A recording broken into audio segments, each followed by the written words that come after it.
आज की कहानी है प्रीतमपुर की खूबसूरत राजकुमारी नयनतारा की। राजकुमारी अपने भव्य प्राचीन पुस्तकालय में बैठी थीं। उनके दादा, जो हमेशा सबसे रोमांचक कहानियां वो सुनाते थे, आज एक जादुई कहानी सुना रहे थे। कई वर्षों पहले एक साहसी आत्मा ने एक प्राचीन मंदिर का द्वार खोला था, दादा ने धीमे स्वर में कहा। राजकुमारी ने मंत्रमुग्ध होकर सुना। जैसे जैसे कहानी आगे बढ़ी, उसे लगा कि यह कोई साधारण कहानी नहीं थी। इसके रहस्यमय संकेत उसके मन में गूंजने लगे। और फिर एक रात, जब चांद अपनी पूरी चमक में था, वह अकेले उस प्राचीन मंदिर की ओर निकल पड़ी।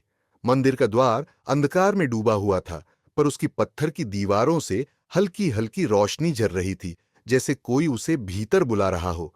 उसने गहरी सांस ली और अंदर कदम रखा। चारों ओर सन्नाटा था। अंदर बढ़ते ही उसकी नजर एक रहस्यमयी तंत्रिका पर पड़ी।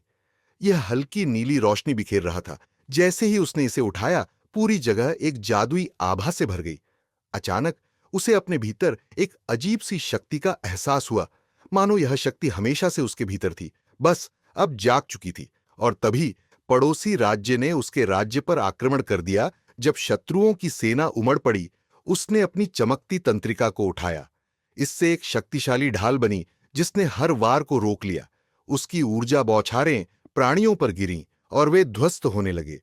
यह युद्ध कठिन था, लेकिन राजकुमारी का संकल्प अटूट था। और अंततः जब अंतिम शत्रु धराशायी हुआ, तो सारा अंधकार समाप्त हो गया।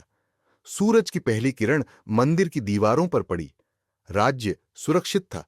अब वह सिर्फ एक राजकुमारी नहीं, बल्कि एक नायिका थी, एक योद्धा, जिसने अपनी नियति खुद रची थी।